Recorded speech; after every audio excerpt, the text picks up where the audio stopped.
He said that even if additional context or mitigating factors come to light, the substance of the allegations would be, quote, hard to shift, unquote. Really? How does he know this? What if the allegations are entirely untrue?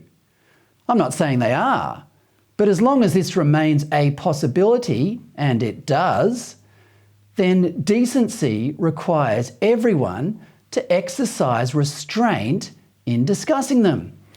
He isn't alone though. Mark Robinson in the Herald Sun described the investigation as a, quote, truth-telling exercise, unquote. Again, how does he know the allegations are true? Robinson said Clarkson and Fagan would eventually be allowed to give their version to the AFL's own investigation, but admitted that it was probably too late for that to save them. He said, quote, already their names are besmirched because of the allegation. Mud sticks. It's the utterly unfair component of dealing with allegations that the allegation can never be publicly withdrawn, unquote. Well, no, it can't, especially after it's been described as a truth-telling exercise by prominent journalists like Mark Robinson. Secondly, many of the people making these allegations complied with them in one way or another. One player's wife allegedly agreed to abort her pregnancy. Another player allegedly went with Clarkson and others to break up with his pregnant girlfriend. The complicity of the accusers is another reason to be sceptical about believing only their side of the story. The motivation of the accusers is, at best, unclear. The fact that Clarkson, Fagan and Burt were not interviewed by the independent inquirer should ring very loud alarm bells to even the most casual observer, let alone influential commentators.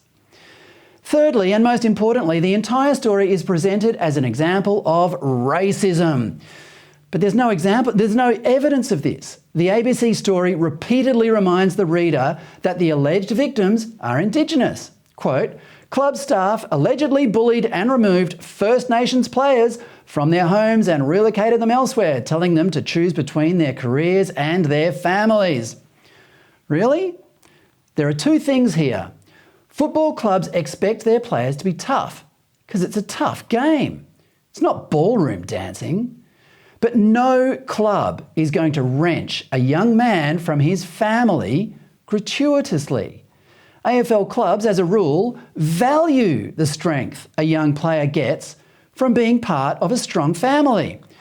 To make a player choose between family and career doesn't, on the surface, make any sense. But nobody's bothered to doubt this allegation. Why is that? Clarkson's career is now on hold.